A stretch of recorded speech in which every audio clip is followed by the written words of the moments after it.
Hey everybody out there, you're tuned in to 91.8 The Fan. You're in my corner and I have a very special guest in the corner. Would you like to unveil your secret identity? Hello, my name is Taliesin Jaffe. Yeah, that's what that's all I got right now. I was about to be, can you do the whole interview that way? Because people really think you're cool just by listening to your voice. I would start to get a little weird, I think. I haven't slept a lot, so this would just sort of take over. I don't know. Yeah.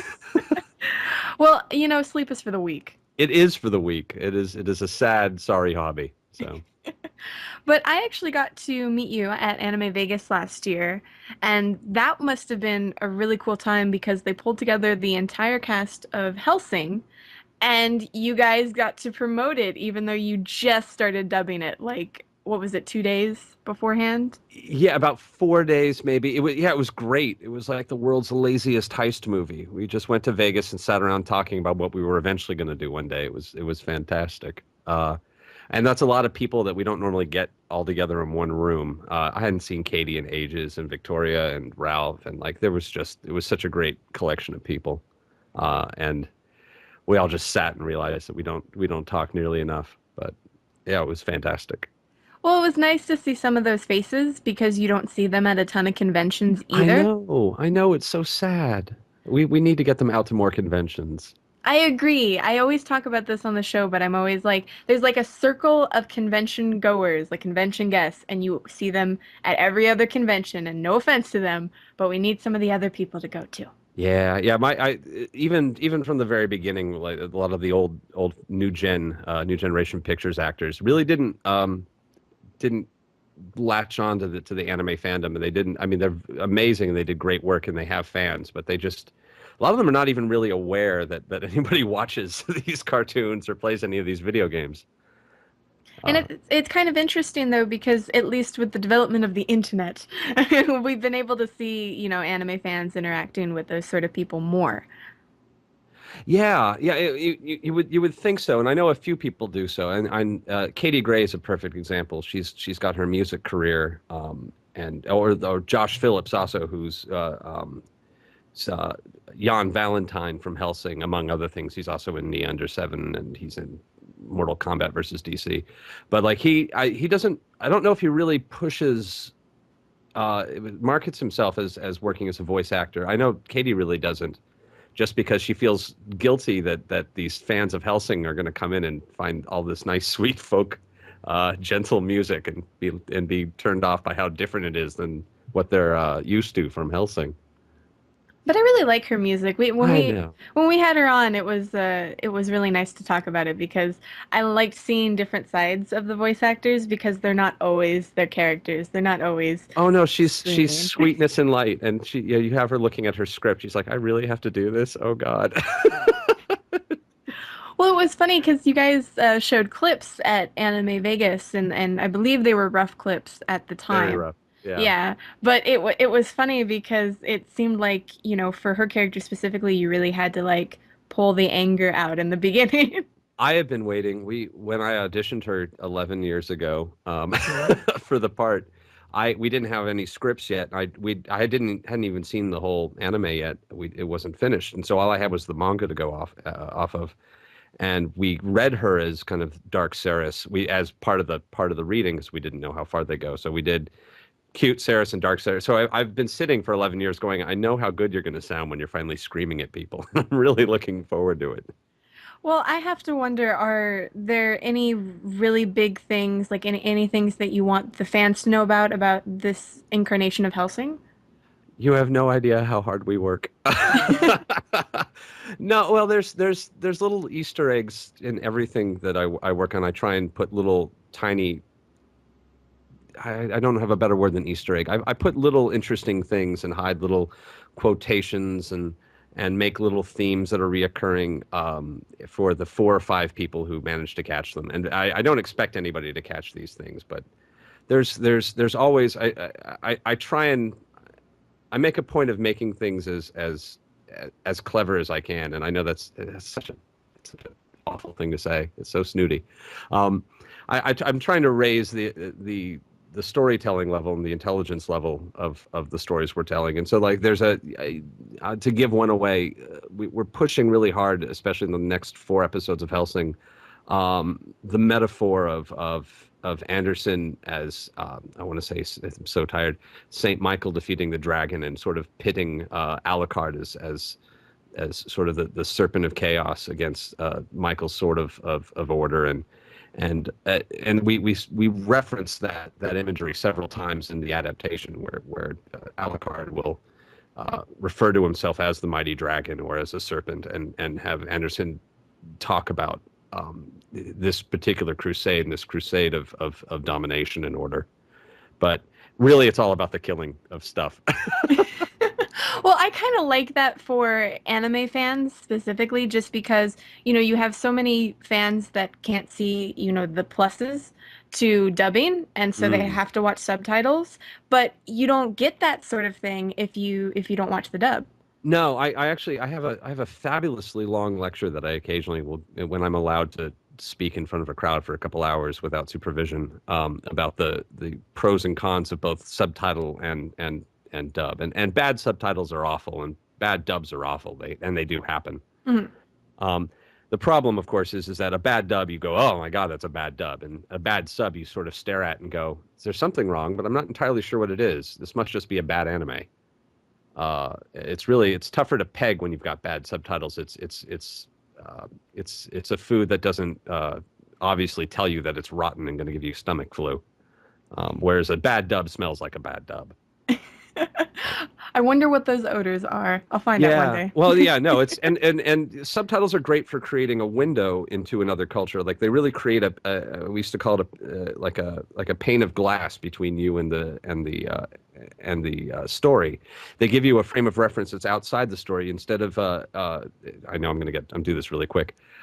Instead of interacting with the story as an audience member, you get to sort of have a archaeological expression of it. You are experiencing something foreign and interesting in that regard. And because of that, a lot of the story and a lot of the nuance is going to be lost. It's just things subtitles can't do. They can't do irony very well. They can't do subtext at all, nor should they.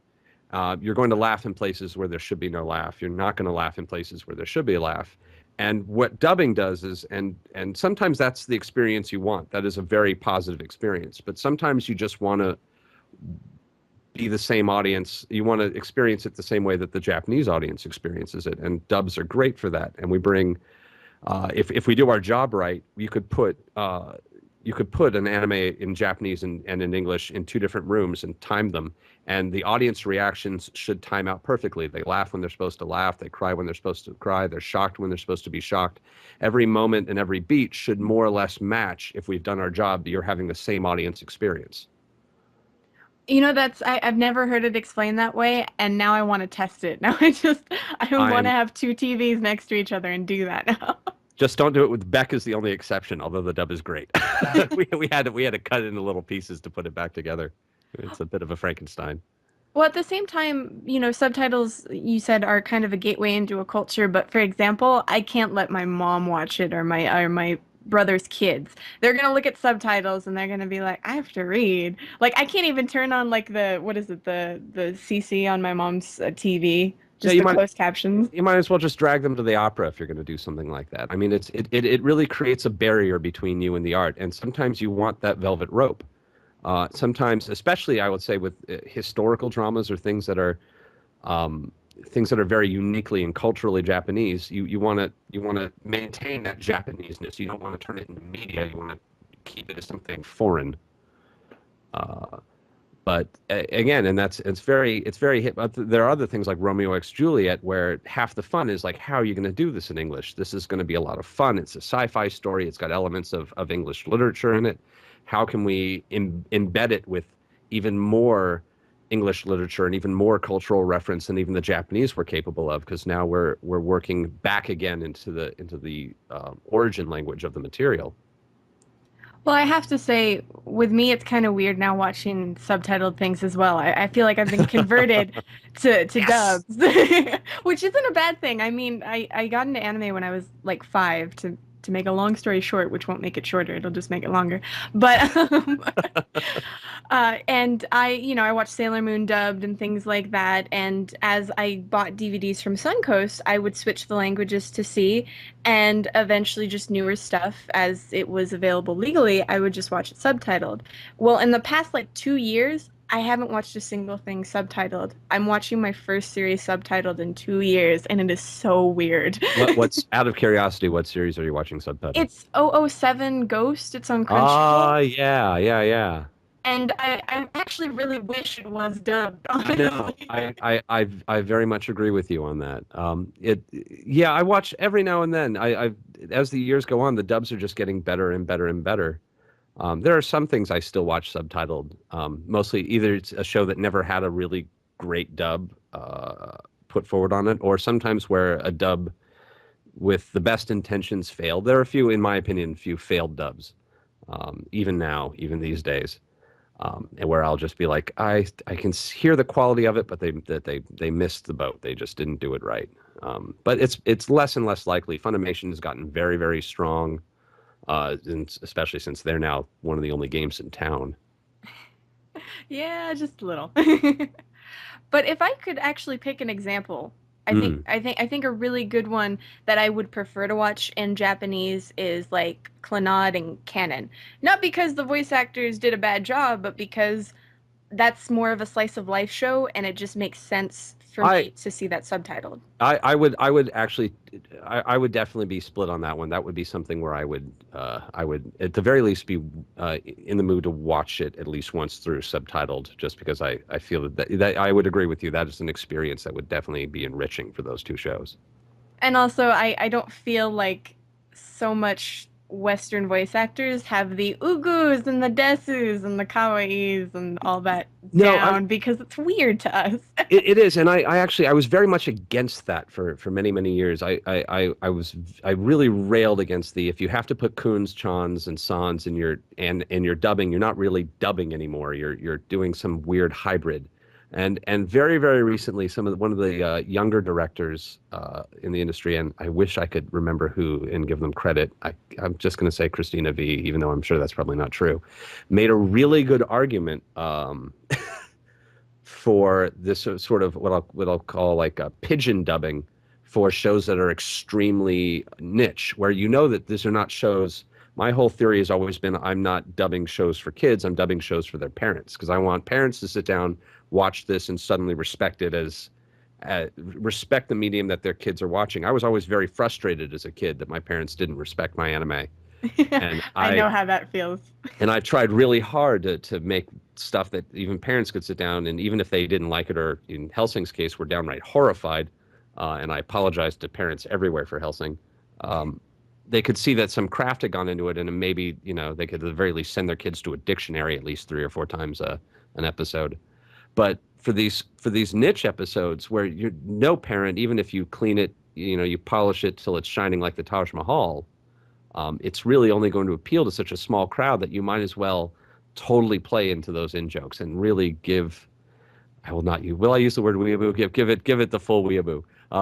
Really, really, just cult it to till it's nothing but pure unadulterated cult film. And I wish I could remember who made this argument because I was like, my God, you're right. there's there's no reason to try and clean up something like canon. You might as well just keep it pure ridiculousness. Pure ugu. Pure. Thank you. I try not to get in trouble. Uh, But I think while we take a break, the listeners can sort of numb on that advice because I think it's good advice. I, Thank you. I do. So we're going to take a short break here on 91.8 The Fan, but don't go anywhere because we play everything you want and nothing you don't. Hey, everybody out there, you're tuned in to 91.8 The Fan, and I'm still here with my special guest. I promise he's not bound, gagged, or dead. Well, not gagged at the very least. Oh, yes. And you don't really sound in pain, so I think you're okay. Very high tolerance. Oh, okay. I get it now. But for the listeners out there who want to keep track of, all the latest and greatest that you've been in, is there any projects that you're working on that you can talk about, or anything that's recently come out that you can pimp out to the listeners? Go. What can I talk about? Well, we finally finished up Street Fighter Cross Tekken, which was a great labor, and I'm hoping that we recorded so much for it. I'm hoping that they especially considering all the brouhaha that came up about the discs, that maybe Capcom will release some more of our fabulous. We recorded many fabulous taunts, and I'm hoping those show up soon. And then we have I've got a character coming up in the upcoming download, so that's pretty much public knowledge now. So I'm looking forward to being able to play myself. That's a little wrong in Street Fighter Cross Tekken coming up soon. And if you dig around, in theory, I'm somewhere in Dragon Dogma at this point, which I think I can say as of today. Yes, it came out God only two knows days ago. where. I couldn't tell you what or how. It was 48 hours a year ago, maybe more. God only knows. But, Well, I do have a question with Street Fighter Cross Tekken mm, because I'm a big Tekken fan, but mm, I suck at Street Fighter. mm, So I was kind of curious because in the last Tekken, they had them do like original language voices. Like there were only maybe two or three characters that spoke in English. mm. So was that difficult? Did you have to just cast everybody normally, or were there specific instructions? Less instructions than you'd think. It was. I definitely. I was not. I didn't know a lot about Tekken. What little I knew about Tekken, I knew through Patrick Seitz. Um, and so when I got the gig, I sat down and played Tekken 6 for hours and hours and hours and hours. And sort of got a sense of it. And then the word from Capcom is this is Street Fighter Cross Tekken, not Tekken Cross Street Fighter. And they asked us to sort of approach it from that direction of like, do not make a Tekken game for Street Fighter because that's not what we're making. We're making a Street Fighter game with Tekken characters. And so a decision was made very early on to that and I agree with this, and this is actually one of my big problems with Tekken, is I love that everyone speaks their own language. It's just that everyone apparently understands every language and That's true. doesn't bother acknowledging that there's any language issue whatsoever, which I think it kind of pulls me out of the game a little bit when just I feel like I'm playing Peanuts, the video game, where just one character is going wah wah wah wah wah wah wah. That's right. We're gonna what? Why? No. They all have like translators from like Star Trek. I assumed it was like a Babelfish theory, but it was really fun. We tried to get as many of when there were English speakers. We tried our best to get as many of the original cast from the at least Tekken 6 back as we could, and we did a pretty good job of it. And then Howrong was a character I've always known for a while, and I was really looking forward to giving him an English voice, and a lot of the and the Kazuya character, all the Mishima Zaibatsu characters. It was kind of fun being able to put my stamp on that. And I'm kind of hoping against hope that Namco notices and decides that they're going to use some of our actors when they do their next Tekken roundup. Oh God, I actually did beat you up. You called the cops. I live on a very busy street. Yeah, there's no fighting it. Well, no, I hope so because I was really pleased with a lot of the cast. I mean, I was as a Tekken fan, I at first I was like, what are they Yeah. gonna do? Are they gonna, do the original voices, or are they gonna, recast everyone? So I We, was. yeah, we did our best, and you go into, especially with video games, you go in understanding that you're not going to please everybody. And any attempts to please everybody are the easiest way to fail anything. Well, I was happy with Lily and I was happy with Alyssa because those are the two that I play. Well, Lily was actually the original voice actress. Hmm. And then Lily, who was the other one you play? Alisa, because Alisa. she was Christina V, I believe, in the movie. Yeah, we didn't actually have access to the movie. Like that was the thing, is the movie was done so independently of us that we were already well into production before we had even heard that the movie was being made. So I believe Michelle Knotts got so it. the movie, yeah, like the movie was just, we had I kind of wish that this is like one of those places where if anybody had just made a phone call, um, we would have loved to have done some sort of talk about the casting, but but no one. It's just one of those places where everyone was sort of working independently and we didn't even know that a movie was in production. Um, a couple people from the movie we couldn't have used anyway because we had already cast some of those actors as Street Fighter characters. But yeah, we kind of hope that Namco would sort of do the same thing that Capcom has, where they've designated a Street Fighter cast and are just sort of sticking with it. Well, we'll see. I mean, Tekken seems to switch every A lot, game. Yes. quite a bit. Yeah, they settled down a bit for Tekken 6, but I'd love for them to settle down even more. Well, hopefully we hear something about it. I'm still waiting for the Tekken Cross Street Fighter, but I wish I could tell you. I can actually. I will honestly say I can. I will not even say I can either confirm it or deny. I've heard nothing. So I don't like I'll say that I think they have like maybe like a handful of people, maybe like 4 or 5 people just in a corner of the office like working on it while they do everything else. it could be. It I, could be. they're doing the Square Enix thing is what they're doing right now. Oh, oh. Oh, you seem to know where I'm coming from with I that do. one. I know exactly where you're coming from on that one. What's going on versus where you at? Yeah. But now, you said you were a smaller part, or no, it was just a smaller session for Dragon's Dogma, Hmm. and you're someone. Do you remember who you are or No what you idea. do? No idea. Actually one of the big troubles with video games is they are very quick to record, and they take so long between the time that you record and the time that it hits, with very rare exception, that it really is, unless you take very careful notes on the day, and sometimes you remember and sometimes you don't, you have to sort of hope for the kindness of others to tell you who you are and where you show up in a game.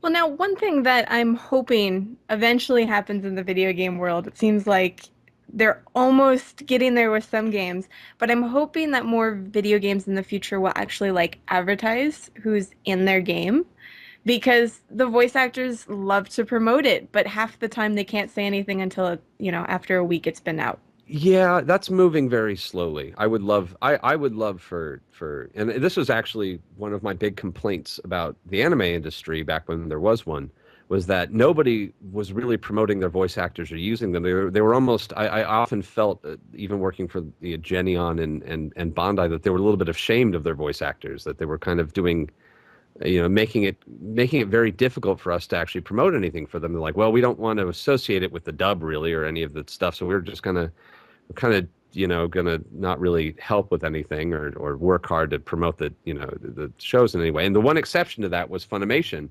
who were very positive towards, and A Division, actually, that's not true. Funimation and A Division were both very, very positive towards promoting the English side of their product. And I think it speaks volumes that those were the two companies doing best, and that's also one of the companies that's really managed to build a legacy for itself and managed to stay afloat, is Funimation. And I think a part of that is that they didn't shy away from their English development. I think video games are still suffering from that, whereas I kind of come out to conventions and I see the producers of a game I worked on, and I'm like, hey, I'm here. I'm like, oh, we can't have you promote anything. We're instead going to have a translator promote through an executive and I'm like, this is, yeah, I guess you could do that too. I That's mean, nice. from my personal, opinion and from what I've seen doing this for 2 years, I've noticed that fans will literally buy something if their favorite voice actor is in Sure. it. And that's something that I think we kind of adopted a little bit from voice acting in Japan because they can be a little bit crazy sometimes. Yeah. Well, they're good. They're good avatars for the product, and it's one of those things it's also no surprise that Funimation and A Division are both American companies, whereas Genion and Bandai and Viz are not. And I think that has a lot to do with it, was just the mentality going into it. And you'll see that the video games that are starting to promote their talent, their voice talent or their mocap talent, and even promote their artistic talent, are more Western companies, and the Japanese companies are still very against doing that.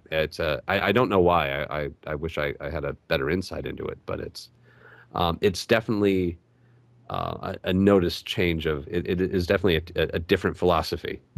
Well, I remember when Final Fantasy 13 came out and Square Enix had like the tightest NDA on those people because the talent agency had confirmed somewhere on the internet who was in it. And we were like, can we schedule them for an interview after the game has come out? It's like, no, we can't. They're Yeah. not in that game. No. Yep. So we had to do it the day of for all of these interviews and schedule them like it was a day where it's like you got 15 minutes, go. Yeah, it makes no sense to me, and I certainly it baffles me that they would work so hard to make sure we could do so little to sell their game for free. But it is sort of what it is, and I do not beat my head against walls. I do. I beat my head against walls, mostly in private, though. I try not to beat my head against walls in public. It irritates the wall and hurts your head. I Um, mean, I've seen it I've seen it with games that have like stellar casts, like A-list people such as ugh. Castlevania, Lord of Shadows, is it, I believe. They really, wanted everyone to know about that cast because they were, Well, they paid good money for that cast, yeah. so But it seems kind of silly that you would only do that for, I guess I don't want to say anything offensive, like that level of the phrase you'll use A-list. A-list the is what you're. A-list, There's yes. nothing. I'm like C-list, D-list at best. I'm in anime no less. No, please. Yeah. I But have no illusions. but it just seems silly that, you still have fans and other voice actors still Yeah. have fans. Why is it only like those people who get, publicity because they're Well, in a video game? the hope is eventually they'll catch on. I mean, there's only so much you can do, and you definitely and I love again like currently at least with anime that's not true anymore. And I love one of the things I'm loving is I'm working on Hellsing for Funimation, who has are so much more supportive. Funimation is so much more supportive of the dub than Genion ever was, and is really they're working so hard to make sure we have everything we need and everything is going smoothly.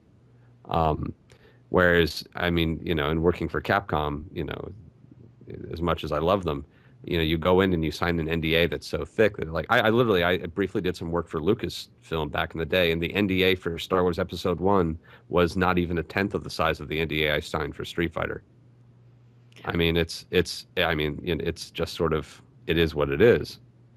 We have an NDA on staff that the staff is required to sign. It's a page. Yeah, yeah, that's so adorable. And actually, I've had people say that before. That's This is what is this? This is, oh, we have to sign this? But, yeah. for the listeners out there who want to keep up to date on what you're doing, though, do you Twitter? Do you Facebook? Do you do any of the social media thing? I do Twitter. I do Facebook. Twitter is usually the best way, although I will say my Twitter can get a little blue at times. I'm going to put up a Facebook fan page at some point. I haven't quite gotten around to it yet. But if there's news and when news does happen, it usually goes through Twitter at the very least, which is uh, works out well. And my Twitter feed goes through my Facebook anyway, so I suppose you can pick one or the other. I only add to my Facebook page with mild regularity. So I every couple of weeks I'll go in and maybe add like 15 of the people in my 150 backlog right now, and just because I'm trying to figure out who's not a bot.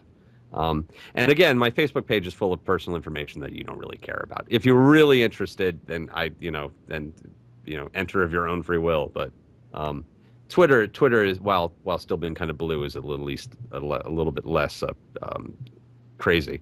Well, at least on Facebook, they can play The Sims Social with you. I was about to say, so many people like stop updating me on Sim Social. I'm like, I don't even know you. You're a fan. You friended me as a fan. You're gonna take my Sim Social occasional request. Just deal with it. There's nothing to be done. I'm not about myself. You just on the Sim Social at the moment. That's the I don't know first if thing I that was. noticed when I friend you after Anime Vegas is I was like, oh, somebody else plays it, and I've stopped I actually have at this I have point. a few friends who got me into it. I was a very big World of Warcraft player, and I've kind of let that slide. I wasn't a very big. I was a mild World of Warcraft player. I was as much of a World of Warcraft player as you could be while still being extremely busy. And then I sort of let that slide recently, and now the Sim Social is my one vice. I kind of stopped playing because my house got so big that it takes forever to load. Yeah, I keep it very chill. My house is always very small, and if I get new stuff, I get rid of it. I'm a minimalist in life. I try and have less and less of everything. So I like I, to keep all my stuff, but I don't have storage. Ah. my Anyway. books, yeah, my book collection takes over my house. But other than that, everything is very chill. Well, now for the listeners out there who are really brave and courageous, and want to hide in the bushes and watch you from afar, are there any events that you have coming up, any conventions or anything like that? Well, I will be running around Comic Con, and I will be at Anime Expo for one day and one day only with the Adventure Show. I'm not even coming as a guest. I'm going to be doing a theater piece at Anime Expo called Adventure, which is sort of somewhere between theater meets improv meets Dungeons and Dragons meets cyberpunk. It'll be a lot of fun. I'm going to embarrass myself horribly. There's a bunch of other voice actors who are going to be in it, so it's going to be and voice actors and video game people, and it's very silly, and I highly recommend that. I'm going to be in a Now, yeah, so now, is that the show where you invite people from the audience to come up and that participate? that is the show. The audience comes up in costume and becomes the player characters of our adventure. Ah, Matt Mercer talked about that. Yes, he is in the show as well. Hmm. Yes, it sounds like a good fun time. It's yeah, and a couple of the Street Fighter actors are in it as well, and it's very silly. Well, that sounds awesome. I've got that. I've been helping out with a web series called Batgirl Spoiled, which will hopefully have something up. We've got a micro trailer up right now that you can check out. Just look up Batgirl Spoiled. We've just got a little 30-second cut put together. I'm currently on stage for the next 3 weeks on a very strange psychedelic play in Venice Beach called it's called Astral Dick, as in detective, and it's a noir detective story with strangeness and extremely adult themes. I will say right off the bat, but a lot of fun. Oh God, I'm everywhere. And then I believe that we also have a radio play that you can go to mtc.net, as in MTC, with the this is how tired I am. It's called Tales of the Extraordinary. If you look up Tales of the Extraordinary, you'll hear again me and several other voice actors from all over. Well, now I know what the listeners are going to do after the interview. Run screaming. But since we're nearing the end of this interview, I was wondering if you'd be willing to participate in a 91.8 The Fan tradition. Oh dear. Yeah, I'm kind of worried because you're tired, so maybe this will go Fire, over fire. great. As long as I don't have to stand on my head, I think I'll be okay. We basically ask if you'd be willing to do a radio bump for us. Oh yes. But the trick of it is we do the takes live on air. Hmm. Yes. So if you fail, everybody hears it. So if I fail, everyone hears it, and it's 91.8 The Fan. It's 91.8 The Fan, yes. Hmm. We basically ask if you'd be willing to say, hello, my name is, you insert your name, I do this, you can insert characters, that you're a voice actor, an actor, whatever you want to put there. That's improv zone for you. And you're tuned into 91.8 The Fan. All right. Am I doing it now? Yes, whenever you're ready. Hello, this is Taliesin Jaffe. I'm the director of Hellsing Ultimate and the voice of Darian Mograine in World of Warcraft. And you're listening to 91.8 The Fan! Look, even though you're tired, you got that like point blank. That was Oh, great. yeah, well, there you go. I think you're professional. You should do this for a living. I'm often told that by everyone but people who hire. No. So is there anything else you'd like to tell the listeners out there? Any advice, any I love yous, anything like that? Oh, advice! I love. God, I have no real advice. I'm a useless example. I'm not a very good cautionary tale. Just don't believe everything you read on the internet. Have fun and for love of Pete, be nice. Just because the internet is, that's the other thing. Yes, be nice is the other thing, and do your best not to pirate. I understand sometimes we all break down, but it's, when you can spend some money, just get yourself a Netflix account or a Hulu Prime account and watch some great anime, watch some Beck, watch some ROD the TV, anything you like. Or if I can steal that to put in a plug, you can go visit the forums and go to our anime directory where you can find all the places to legally stream anime. That's fantastic. Yes, I love it too. Mm. But thank you so much for this. This was a lot of fun. No problem. Thank you so much. And for anybody out there that missed any of this interview, don't fret. It'll be up on the website within the next few days. So keep it tuned to 91.8 The Fan. Everything you want and nothing you don't.